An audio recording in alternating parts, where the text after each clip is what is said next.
এর মধ্যে ঘটিয়েছেন। এজন্য আল্লাহ রাব্বুল আলামিন বলেন, শাহরু রমাদান আল্লাযী উনজিলা ফী হাদাল কুরআন, যে রমজান মাস, এই মাসের মধ্যে আল্লাহ রাব্বুল আলামিন কোরআনে কারীম নাজিল করেছেন। অর্থাৎ এই রমজান মাস, এই কোরআনের কারীমের আয়াতের মধ্যে রমজানের গুরুত্ব, আজমত, ইঙ্গিত বহন করেছেন যে রমজান মাস অনেক দামি মাস। কি জন্যই? এই রমজান কোরআনের সাথে সম্পর্ক হয়েছে। যেই ব্যক্তি কোরআনের সাথে যত সম্পর্ক করবে, কোরআনের সাথে যত মহাব্বত করবে, ওই ব্যক্তিও তার মর্যাদা তত বেড়ে যাবে। সুবহানাল্লাহ বলবেন না? অর্থাৎ সেই নবী হোক, রাসূল হোক, আজ বস্তু হোক, স্থান হোক, যাই হোক, ফেরেশতা হোক, কোরআনের সাথে সম্পর্ক হওয়ার কারণে সে অনেক দামি হয়ে যায়। যেমন ধরুন আমাদের নবী মুহাম্মদ সাল্লাল্লাহু আলাইহি ওয়াসাল্লাম, তিনি যে সমস্ত নবীদের নবী, সমস্ত মাখলুকাতের নবী, তার অনেক মুআজিজার মধ্যে সবচেয়ে বড় মুআজিজা হলো আল্লাহ রাব্বুল আলামিন তিনার উপরে কোরআনে কারীম নাজিল করেছেন। সুবহানাল্লাহ। আল্লাহ তাআলা আসমানি কিতাব আরো পাঠাইছেন জমিনের মধ্যে, তাওরাত পাঠাইছেন, জাবুর পাঠাইছেন, ইনজিল পাঠিয়েছেন, কিন্তু এগুলো কিন্তু আজ কিন্তু সংরক্ষিত নাই। কিন্তু কোরআনে কারীমের সংরক্ষণ, কোরআনে কারীমের দায়িত্ব আল্লাহ রাব্বুল আলামিন নিজ হাতেই নিয়েছেন। এজন্য ঘোষণা দিয়েছেন, ইন্না নাহনু নাযালনা যিকরা ওয়া ইন্না লাহু লাহাফিজুন, এই কোরআনকে আমি নাজিল করেছি, এর সংরক্ষণ আমি আল্লাহ রাব্বুল আলামিন নিজেই করব। সুবহানাল্লাহ। এজন্য মুহতারাম হাজিরিন, আমাদের নবী কোরআন তিনার উপর নাজিল হওয়ার কারণে তিনি সমস্ত নবীদের নবী হয়ে গিয়েছেন। আল্লাহ তাআলার মাখলুকাতের মধ্যে আরেকটা মাখলুক ফেরেশতা, এত অসংখ্য কোটি কোটি ফেরেশতা আল্লাহ তাআলা তৈরি করেছেন, যে বাইতুল্লাহর উপরে যে আরেকটা বাইতুল্লাহ আছে, যেটাকে বাইতুল মামুর বলা হয়, ফেরেশতাদের কিবলা, ওই জায়গার মধ্যে প্রত্যেক দিন 70,000 ফেরেশতা তারা তাওয়াফ করে। কিয়ামতের আগ পর্যন্ত যে ফেরেশতা একবার তাওয়াফ করবে, সে কিয়ামতের আগে আর সিরিয়াল পাবে না। তাহলে বোঝা গেল কত সংখ্যক ফেরেশতা আল্লাহ তাআলা তৈরি করেছেন। তার মধ্যে সবচেয়ে শ্রেষ্ঠ মর্যাদার অধিকারী লাভ করেছেন হযরত জিবরাইল আমিন। কি জন্য? নুজুলে কোরআন আল্লাহ তাআলা নাজিল করেছেন, হযরত জিবরাইল আমিনের মাধ্যমে নবীজির কাছে পৌঁছেছেন। এই জন্য জিবরাইল ফেরেশতা সমস্ত ফেরেশতাদের থেকে শ্রেষ্ঠত্ব লাভ করেছেন। পৃথিবীর মধ্যে বহু শহর আছে, কিন্তু মদিনাতুল মুনাওয়ারা, মক্কা মুকাররম, এর যে একটা সম্মান, এর যে ভালোবাসা মানুষের ভিতরে, মুসলমানদের ভিতরে অন্য অন্য কোন শহরের মধ্যে আছে বলেন? নাই। যেমন ধরেন আমরা বাংলাদেশে বসবাস করি, ঢাকা শহরে বসবাস করি, বাংলাদেশের রাজধানী আমাদের মধ্যে সবচেয়ে বেশি ভালোবাসার বিরাজ করে না মক্কা মদিনার কথা? অবশ্যই মদিনা মুনাওয়ারার যে ভালোবাসা আমাদের অন্তরের মধ্যে আছে, ঢাকা শহরের ভালোবাসা এর কিঞ্চিত পরিমাণও নাই। আছে? কারণটা কি? যে মক্কাতুল মুকাররম, এই জায়গায় আল্লাহ রাব্বুল আলামিন কোরআন নাজিল করেছেন। মদিনাতুল মুনাওয়ারা, এই জন্য আল্লাহ রাব্বুল আলামিন কোরআন নাজিল করেছেন। এই দুই জায়গায় কোরআন নাজিল হওয়ার কারণে সারা পৃথিবীর জায়গাগুলোর মধ্যে থেকে এই দুইটা জায়গা সবচেয়ে বেশি মর্যাদাবান। ঠিক তেমনি ভাবে এই কোরআন যদি কোন মানুষ যদি লালন পালন করে, কোরআন পড়ে, কোরআন শিখে, কোরআন অনুযায়ী আমল করে, কোরআনের বিধিবিধান মেনে চলে, অর্থাৎ কোরআনের সাথে যত সম্পর্ক হবে, যত বেশি কোরআনের সাথে সম্পর্ক হবে, ওই ব্যক্তির মর্যাদাও তত বেশি হয়ে যাবে। সুবহানাল্লাহ। আল্লাহ পাক কোরআনে কারীমকে যারা লালন পালন করবে, কোরআনকে ধারণ করবে, কোরআন পড়বে, কিয়ামতের ময়দানে তাদেরকে উদ্দেশ্য করে বলবেন, নবীজি সাল্লাল্লাহু আলাইহি ওয়াসাল্লাম হাদিসের মধ্যে বলেন, ইকালু লিসাহিবিল কুরআন ইকরা ওয়ারতাকি ওয়ারাতিল। আল্লাহ পাক কোরআন ওয়ালাকে বলবে, কোরআন পড়তে থাকো, ইকরা পড়তে থাকো, ওয়ারতাকি আর উপরের দিকে চড়তে থাকো। অর্থাৎ একজন ব্যক্তি কোরআনে কারীমের একটা আয়াত তেলাওয়াত করবে তো সে একতলা বিল্ডিং এর মধ্যে উপরে উঠবে, দ্বিতীয় একটা আয়াত তেলাওয়াত করবে, দ্বিতীয় তারা উঠবে। এইভাবে পড়তে পড়তে কোরআনে কারীমের শেষ আয়াত মিনাল জিন্নাতি ওয়ান নাস গিয়ে যখন শেষ করবে তার সর্বশেষ স্থান সেই জায়গা হবে। সুবহানাল্লাহ। তাহলে কোরআনে কারীমের আয়াত কত হাজার।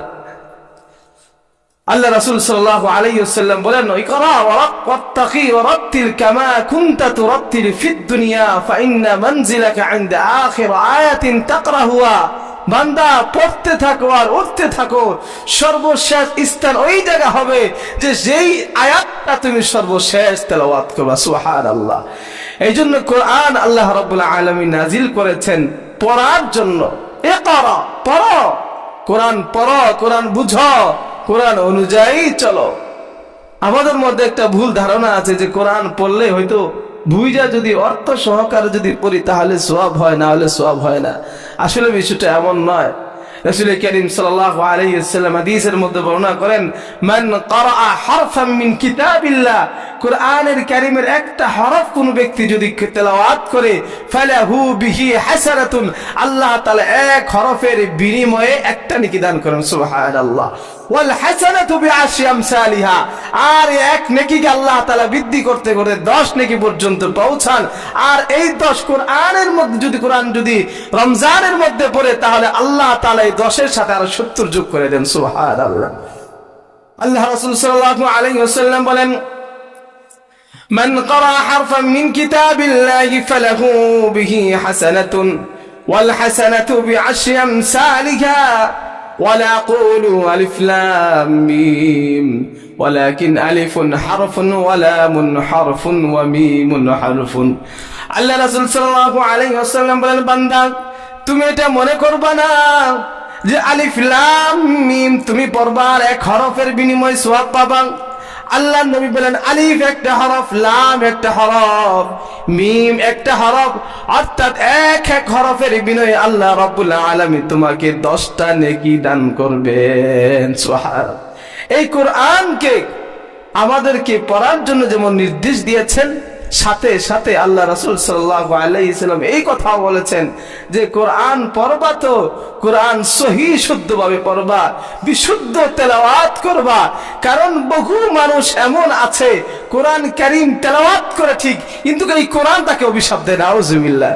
এখন বলবেন, হুজুর কোরআন কিভাবে অভিশাপ দেয়? হ্যাঁ, আল্লাহ রাসূল সাল্লাল্লাহু আলাইহি সাল্লাম বলেন, রুব্বা কারিন ইয়াকরাউল কোরআন, বহু কোরআন পড়নেওয়ালা আছে, এরা কোরআন পড়ে, ওয়াল কোরআন ইয়ালআনহু, আর কোরআন তাদেরকে অভিশাপ দেয়। নাউজুবিল্লাহ। কত বড় একটা ধমকের কথা এখানে আসছে যে কোরআন অভিশাপ দেয়। অর্থাৎ কোরআনের বিশুদ্ধ তেলাওয়াত কোন ব্যক্তি যদি করে তাহলে ওই কোরআন তাকে অভিশাপ দেয়। আপনি দুনিয়ার সব কিছু পড়তে পারেন, বাংলা দেখে দেখে পড়তে পারেন, উর্দু পড়তে পারেন, ইংরেজি পড়তে পারেন, আরবি পড়তে পারেন না, কোরআন পড়তে পারবেন না, তাহলে তো এটা নিজের গাফলতির কারণে আপনার হইল। দুনিয়ার অন্য অন্য জ্ঞান অর্জন করা সম্ভব হয় আমাদের পক্ষে, বয়স 50-60 হয়ে যায়, সূরা ফাতিহা বিশুদ্ধভাবে তেলাওয়াত করতে পারে না, অথচ 5 বছরের বাচ্চা কোরআনে কারীমের সুন্দর তেলাওয়াত করতে পারে। পারে কি পারে না? এরা কি জন্য হয়েছে? কারণ ছোটবেলা থেকে সে প্র্যাকটিস করেছে, শুরুতে ধরে তার মুখের মধ্যে কোরআনে কারীমকে তেলাওয়াত করা, কোরআনে কারীমের প্র্যাকটিস শুরু করে দিয়েছে। আর আপনি 50 বছর হওয়ার পরে এবার চিন্তা করছেন কোরআন এবার পড়তে হইব। এই জন্য কোরআন তাদেরকে অভিশাপ দেয়। আমাদের যে দৈনন্দিন যে নামাজ, 5 ওয়াক্ত নামাজ, এই নামাজ শুদ্ধ হওয়ার জন্য শর্ত হচ্ছে কোরআনে কারীমের বিশুদ্ধ তেলাওয়াত। কোন ব্যক্তি যদি নামাজের মধ্যে লাহানে জলি পড়ে, অর্থাৎ অর্থ বিকৃতি হয়ে যায়, ওই ব্যক্তি নামাজ পড়তে পড়তে কপাল ক্ষয় করতে পারে, কিন্তু তার নামাজ হবে না। এই জন্য আল্লাহ সাল্লাল্লাহু আলাইহি সাল্লাম বলেন, রুব্বা কারিন ইয়াকরাউল কুরআন ওয়াল কুরআনু ইয়ালআনহু, বহু মানুষ আছে কোরআন তেলাওয়াত করে আর এই কোরআন তাকে অভিশপ্ত দেয়, এই জন্য যে কোরআনকে সে বিশুদ্ধভাবে তেলাওয়াত করতে পারে না। আজকে তো আমরা দুনিয়ার জ্ঞান বিজ্ঞানের পিছনে সময় নষ্ট করি, দুনিয়ার শিক্ষার পিছনে আমরা সময় নষ্ট করি, কিন্তু কোরআন কারীমের বিশুদ্ধ তেলাওয়াতের পিছনে আমরা এতটুকু পরিমাণ সময় আমরা ব্যয় করি না। অর্থাৎ এটাকে মনে করি হেলায় দুলা। যারা স্কুল কলেজের মধ্যে আমাদের ছেলে সন্তানদেরকে পড়াই, স্কুলের রেজাল্ট যদি একটু খারাপ হয়ে যায়, পরীক্ষার ফলাফল যদি একটু খারাপ হয়ে যায়, বাপ মা খুব রাগ করে যে রেজাল্ট তোর কি জন্য খারাপ হইলো। ছাত্রদের কাছে জবাবদিহিতা করে, কেন আমার ছেলেটা ফেল করলো। একই অভিভাবক, তার মাথার ভিতরে এই চিন্তা কখনো আসে নাই যে আমার সন্তানটা এই পর্যন্ত চলে আসলো, অথচ কোরআনে কারীমের সূরা ফাতিহাকে সে বিশুদ্ধভাবে তেলাওয়াত করতে পারে। আমাদের চিন্তা এটা আসে না। গানের মাস্টার রাখে, মাসে 2 দিন ক্লাস করাইতে হবে, হাজার হাজার টাকা ওইনা দিয়া দেয়। আর একজন হুজুর রাইকা কোরআনে কারীম শিখাবে, মাসে 500 টাকা 1000 টাকা দিত, হাতের মধ্যে হিমশিম খায় যায়। একজন অভিভাবকের যদি এই অবস্থাটা হয়, তাহলে সন্তানের কি অবস্থা হবে। এই সন্তানের ভিতরে যে কোরআন না থাকে, ইসলামের জ্ঞান যদি না থাকে, এই সন্তানটা একটা সময় আপনার উপরে চড়া হয়ে বসবে। এই সন্তান দ্বারা আপনি অপদস্থ হবেন, লাঞ্ছিত হবেন, সন্তান দ্বারা আপনি পেরেশানিতে ভুগবেন, সর্বদা টেনশনে থাকবেন যে আমার সন্তানটা কি হয়ে গেল। আরে ভুল তো আপনিই করলেন। এই সন্তানকে যদি ছোটবেলায় কোরআনে কারীমের সাথে সম্পর্ক করে দিতেন, কোরআনের সাথে সম্পর্ক করে দিতেন, এই সন্তানকে আপনি আল্লাহকে চিনাই দিতেন, তা আল্লাহ তাআলা আপনার এই সন্তানকে, বাপকে কিভাবে মর্যাদা দিতে হয়, সন্তানকে বাবা চিনাই দিতেন। কি করতেন না? কোন আলেমের মা বাবা শুনছেন আজ পর্যন্ত বৃদ্ধাশ্রমে আছে? শুনছেন কোনদিন? শুনছেন কিনা? আপনাদের চুপচাপ মনে হচ্ছে আপনারা শুনছেন। আমি শুনি নাই যে কোন হাফেজে কোরআনের বাবা মা বা কোন হাফেজে কোরআনের কোন আত্মীয় থাকতে হবে, কিন্তু তারা হাফেজে কোরআন আলেমের বাবা মা বৃদ্ধাশ্রমে আছে, আজ পর্যন্ত এমন কোন নজির পাওয়া যায় না। বৃদ্ধাশ্রমে যারা থাকে, বেশিরভাগ আপনি খোঁজ খবর নিয়ে দেখেন, এদের সন্তানগুলো উচ্চ থেকে উচ্চ শিক্ষিত, ডাক্তার, ইঞ্জিনিয়ার, টাকা পয়সার ভোগ বিলাস অনেক কিছু আছে, কিন্তু বাবা মার শেষ ঠিকানা হয় বৃদ্ধাশ্রমের মধ্যে। কি জন্য হয় এগুলো? আমাদের গাফলুতির কারণে। কারণ এই সন্তানকে আমার কোরআনের সাথে আমি সম্পর্ক করতে পারি নাই। আল্লাহ রাসূল সাল্লাল্লাহু আলাইহি ওয়াসাল্লাম হাদিসের মধ্যে বলেন, ইন্নাল্লাযী লাইসা ফী জাওফিহি শাইউম মিনাল কুরআনি কাল বাইতিল খরিক, কাল বাইতিল খরিক, অর্থাৎ ওই ব্যক্তির যার ভিতরে কোরআন থাকবে না, কোরআনের ইলম থাকবে না, কোরআনের জ্ঞান থাকবে না, ওই ব্যক্তির ভিতরটা হয়ে যায় শূন্য, ভিতর নেই, উজাড় ভিতর নেই। যেই বাড়ির মধ্যে মানুষ বসবাস করে না, যেই বাড়ির মধ্যে মানুষ থাকে না, যেই বসতির মধ্যে মানুষ বসবাস করে না, ওই বসতিটা এক সময় জিন্নাতের আড্ডা হয়ে যায়, হিংস্র প্রাণীদের আড্ডা হয়ে যায়। ঠিক তেমনি ভাবে মুসলমানের সিনার মধ্যে যদি কোরআন যদি না থাকে, মুসলমানের অন্তরে যদি কোরআনের আমল না থাকে, কোরআনের জ্ঞান যদি তার ভিতরে না থাকে, একটা সময় ওই ব্যক্তির অন্তরের মধ্যে শয়তানের বাসা বাঁধে। কথা ঠিক না বেঠে? শয়তান বিরাজ করে তার মধ্যে। ভালো কাজ তার ভালো লাগে না, যত মন্দ কাজ আছে তার ভালো লাগে। এইজন্য আল্লাহ রাসূল সাল্লাল্লাহু আলাইহি ওয়াসাল্লাম বলেন, ইযা সাররাতকা হাসানাতুকা ওয়া সাআতকা সাইয়্যাতুকা ফাআনতা মুমিন, অর্থাৎ মুমিন ঈমানদারের দুইটা আলামত আল্লাহ রাসূল সাল্লাল্লাহু আলাইহি ওয়াসাল্লাম বলে গেছেন, যে তোমাদের মধ্যে যখন কোনো মানুষ ভালো কাজ করলে আনন্দ হয়, ভালো কথা বলে আনন্দ হয়, কোরআনের কথা বলে আনন্দ হয়, অর্থাৎ অন্যায় দেখলে তার অন্তরের মধ্যে পেরেশানি আসে, অন্যায় করলেও তার পেরেশানি আছে, এই দুই গুণ যদি কারো ভিতরে থাকে, ফাআনতা মুমিন, ওই ব্যক্তি হলো মুমিন। সুবহানাল্লাহ। এইজন্য আল্লাহ রাসূল সাল্লাল্লাহু আলাইহি ওয়াসাল্লাম বলেন, ইন্নাল্লাযী লাইসা ফী জাওফি শাইউম মিনাল কুরআন কাল বাইতিল খরিক, যার অন্তরের মধ্যে কোরআন থাকবে না, ওই ব্যক্তির অন্তরটার মধ্যে শয়তানের বাসা বেঁধে যাবে। অর্থাৎ কোরআন যদি আমাদের অন্তরে না থাকে, আমাদের অন্তর যদি কোরআনের ইলম যদি না ঢুকাইতে থাকি, আমরা দুনিয়ার মধ্যে মত্ত হয়ে যাব, দুনিয়ার ভোগ বিলাসের মধ্যে মত্ত হয়ে যাব।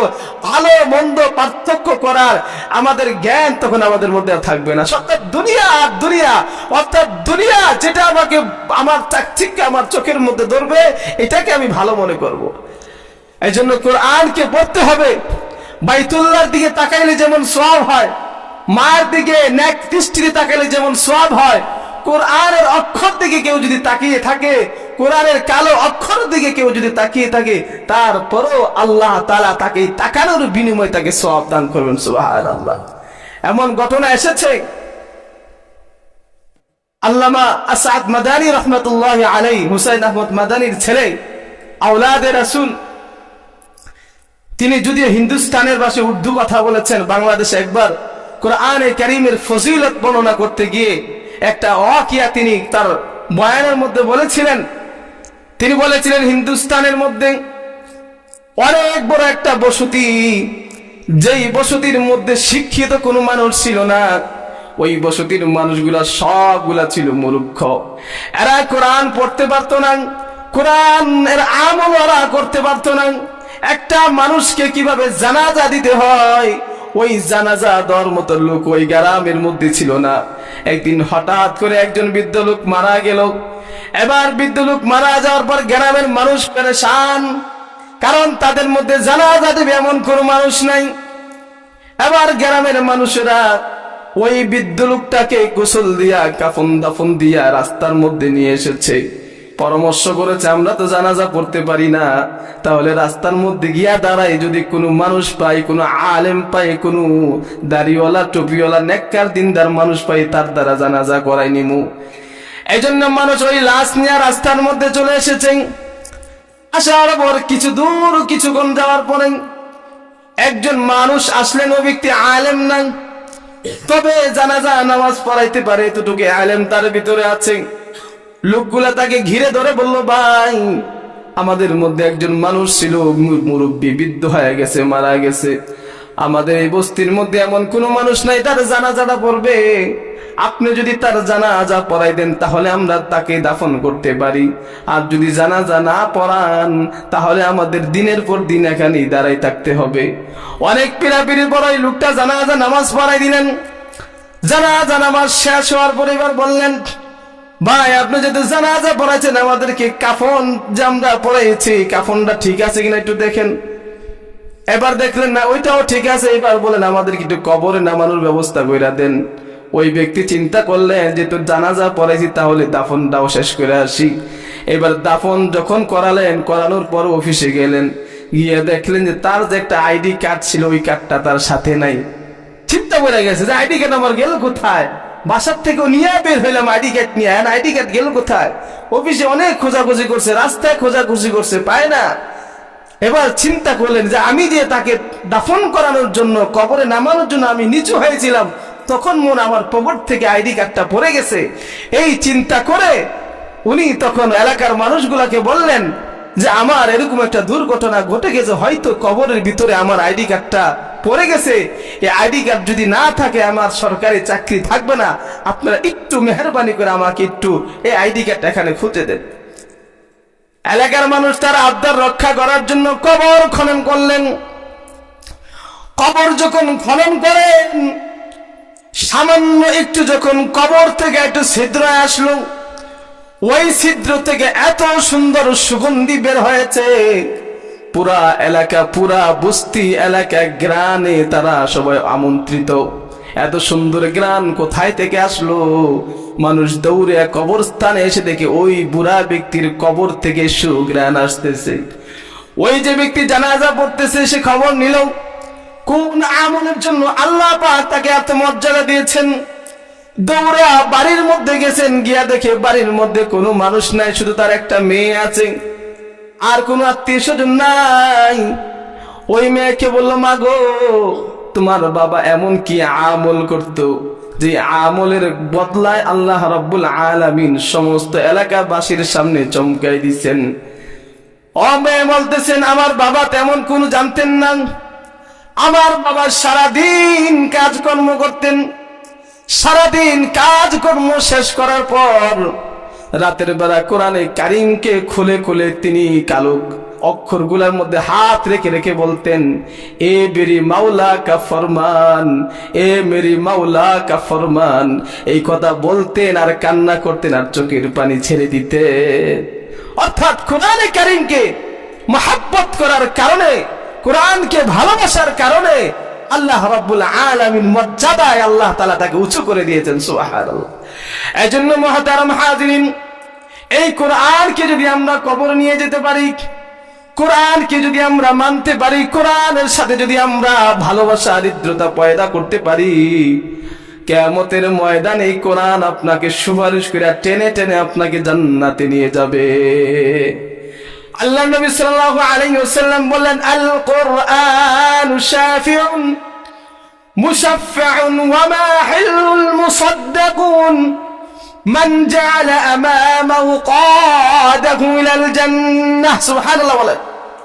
আল্লাহ রাসূল বলেন, কোরআন সুপারিশ করবে। কোরআনে কারীম, দুনিয়ার মধ্যে যারা কোরআন পড়বে, কোরআনের সাথে মুহাব্বত রাখবে, এই কোরআন আল্লাহ তাআলার সামনে বিতর্ক করবে, আর আল্লাহ তাআলা কোরআনের বিতর্ককে মেনে নেবেন। আর যে ব্যক্তি কোরআন পড়বে, কোরআনকে মানবে, কোরআনের বিধিবিধানকে জীবনের মধ্যে বাস্তবায়ন করবে, কোরআন যেভাবে বলেছেন চলার জন্য সেইভাবে চলবে, আল্লাহ রাসূল বলেন, মান জাআলা আমামাহু, অর্থাৎ প্রত্যেক কাজের ক্ষেত্রে কোরআনকে সামনে রাখবে, মৃত্যুর পর ওই কোরআন তাকে টেনে টেনে তাকে জান্নাতের মধ্যে নিয়ে যাবে। আর পক্ষান্তরে যে ব্যক্তি কোরআনকে পিছনে রাখবে, কোরআনের আইন মানবে না, কোরআনের কথা শুনলে ভালো লাগবে না, কোরআনের বিধিবিধানকে ভালো লাগবে না, কোরআন ওয়ালাদেরকে পছন্দ করবে না, কোরআন পড়বে না, আল্লাহ রাসূল সাল্লাল্লাহু আলাইহি ওয়াসাল্লাম বলেন, মান জাআলা কামা যহরিহি খালফা যহরিহি সাকাতাহু ইলান নার। অর্থাৎ কোরআনকে যে ব্যক্তি সর্বক্ষেত্রে পিছনে রাখবে, কোরআন তাকে টেনে টেনে তাকে জাহান্নামের মধ্যে নিয়ে যাবে। নাউজুবিল্লাহ। অর্থাৎ কোরআনকে যদি আমরা যদি মুহাব্বত করতে পারি, আর এই কোরআনকে যদি কবরে যেতে পারি, এই কোরআন আমার জন্য সুপারিশ করবে। সুবহানাল্লাহ। এই জন্য কোরআন পড়ার জন্য চেষ্টা করব, কোরআন মানব, কোরআন ওয়ালাদেরকে, কোরআন যারা পড়তে পারে, হাফেজে কোরআনকে নিজের সাধ্য অনুযায়ী তাদেরকে সম্মান করব তো ইনশাআল্লাহ। রমজান মাস আসতেছে, হাফেজেরা অনেক কষ্ট করে কোরআনে কারিমের খতম পড়ে।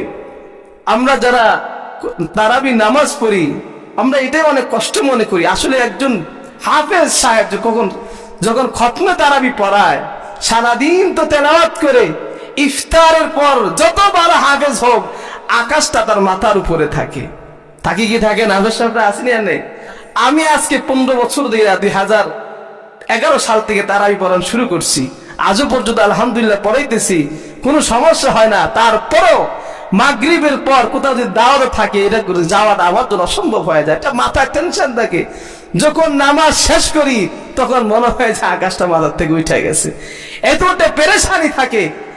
এত পেরেশানি নিয়ে, এত চাপ নিয়ে একজন হাফেজ সাহেব নামাজের মধ্যে দাঁড়ায়, একটা দুইটা কখনো ভুল গেলে এটাকে আমরা সমালোচনা একটা ঝড় বসাতে।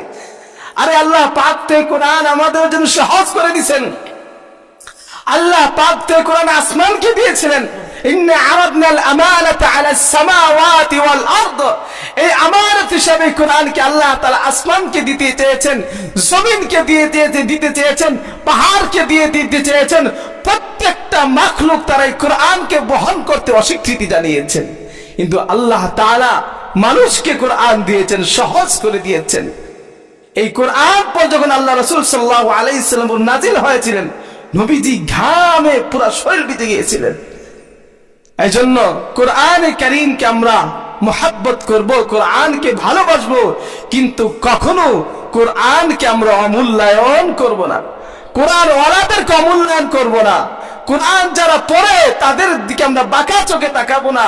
যদি কোরআন ওয়ালার দিকে বাঁকা চোখে তাকান, কোরআনের বিধি বিধানকে আমরা মানতে অস্বীকৃতি জানান, কোরআনের বিধান যদি মানতে অপছন্দ করেন, তাহলে মনে রাখবেন আপনার অধঃপতন, অবনষ্টের জন্য এতটুকুই যথেষ্ট, এতটুকুই যথেষ্ট। মুসলমানদের ইতিহাস পড়ে দেখুন, খালিদ বিন ওয়ালিদের জামানায় তারেক বিন জিয়াদ রহমতুল্লাহি আলাইহি 12,000 সৈন্য নিয়ে স্পেন জয় করেছিলেন। সেই সময় স্পেনের রাজা ছিলেন রাজা রডারিক, তিনি 1 লক্ষ সৈন্য নিয়ে 12,000 মুসলমানদের মোকাবেলা করেছিলেন। কিন্তু মুসলমানদের সংখ্যা ছিল কম, তাদের সংখ্যা ছিল বেশি, কিন্তু মুসলমানদের সাথে যুদ্ধের মধ্যে না পেরে 1 লক্ষ সৈন্য পরাজয়ের গ্লানিতের মধ্যে সবগুলা সমুদ্রের মধ্যে জাপ দিয়ে আত্মহত্যা করেছিল। কয় হাজার মুসলমান ছিল? 12,000 মুসলমান ছিল। ওই সময় স্পেন একে ধারে 800 বছর পর্যন্ত তারা স্পেনকে তারা রাজত্ব করেছিলেন। মুসলমানরা 800 বছর পর্যন্ত স্পেন পরিচালনা করেছিলেন। সেই স্পেনের জাতীয় যে মসজিদ ছিল, এই মসজিদের মধ্যে একসাথে 1 লক্ষ মুসলমান তারা জামাতের সাথে নামাজ আদায় করতে পারত। আল্লাহু আকবার! এত বড় মসজিদ ছিলেন সেই স্পেনের মধ্যে। কিন্তু মুসলমান যখন কোরআন থেকে দূরে সরে গেছে, মুসলমান যখন কোরআনের আইন থেকে দূরে সরে গেছেন, তখন আল্লাহ তাআলা তাদের অন্তরের মধ্যে অহংবোধন করে সৃষ্টি করে দিয়েছেন। দুনিয়াকে তারা ভালোবাসতে শুরু করেছে, মৃত্যুকে পছন্দ করতে শুরু করেছে, যার ফলে রাজা ফেন্ডি, রানী ইলিমিসা এরা একটা সময় সেই মসজিদের মধ্যে মুসলমানদেরকে, ওই মসজিদের অন্য একটা জায়গার মধ্যে একসাথে 8 থেকে 7 লাখ মুসলমান নর নারীকে মসজিদের মধ্যে অবরুদ্ধ করে আগুনে পুড়ে তাদেরকে চিরতরের জন্য স্পেন থেকে বিদায় করেছেন। আউযুবিল্লাহ! কি জন্য করেছে এটা? মুসলমান যখন কোরআন থেকে দূরে সরে গেছে, মুসলমান যখন কোরআনের আইন থেকে দূরে সরে গেছে, তখন মুসলমানদের এই অধঃপতন হয়েছে। আমি আপনাদের সামনে এরকম বহু ঘটনা বলতে পারবো। 2000 সালে তুরস্কের মধ্যে যে বিশাল বড় ভূমিকম্প হয়েছিলেন, যে ভূমিকম্পের মধ্যে লক্ষ লক্ষ তুর্কি তারা আহত হয়েছিলেন, 50,000 তুর্কি নিহত হয়েছিল। সে সবচাইতে বড় কারণ হয়েছিল তুরস্কের মধ্যে যে নৌবাহিনী নৌঘাটি ছিল, সেই জায়গায় কোরআনকে অপমান করেছিলেন। কোরআনের অপমান এমন ভাবে করেছিলেন যে তাদের সংবর্ধনা অনুষ্ঠানের মধ্যে আল্লাহ রাব্বুল আলামিন কোরআনের মধ্যে বলেছেন, ইন্না নাহনু নাযালনা যিকরা ওয়া ইন্না লাহু লাহাফিজুন। এই কোরআন আমি সৃষ্টি করেছি, এই কোরআন আমি সংগ্রহ করে আমি করব। ইসরায়েলের এক জেনারেল এই কোরআনের আয়াত পড়তেছেন আর বলতেছেন, কোরআনের পৃষ্ঠাগুলো ছিঁড়ে ছিঁড়ে নর্তকীদের মধ্যে নিক্ষেপ করতেছে আর বলতেছিল, কোথায় এই কোরআন নাজিলকারী, কোথায় এই সংরক্ষণকারী? এই কথা বলার পরে কোরআনকে অবমান করার কারণে আল্লাহ তাআলা সমুদ্র থেকে এক আগুনের খণ্ড পাঠিয়েছিলেন আর এমন এক ভূমিকম্প শুরু করে দিয়েছিল, যার ফলে 50,000-এর চেয়ে বেশি তুর্কি ওই জায়গায় নিহত হয়েছে। মুসলমান কি জন্য হয়েছে? কোরআন থেকে দূরে সরার কারণে আল্লাহ রাব্বুল আলামিন মুসলমানদেরকে পদে পদে অবস্থ করিয়েছে। কোরআন থেকে যখন মুসলমান দূরে সরে আসবে, আল্লাহ তাআলা তাদেরকে এইভাবে তাদের অবস্থিত করবেন আর কোরআনের সাথে মুহাব্বত করবেন, কোরআনকে ভালোবাসবেন, আল্লাহ তাআলা আপনার সম্মানকে বৃদ্ধি করে দিবেন। সুবহানাল্লাহ! আল্লাহ রাব্বুল আলামিন আমাদেরকে প্রত্যেককে কোরআনুল কারীমকে ভালোবাসার তৌফিক দান করুন। সবাই আল্লাহুম্মা আমিন।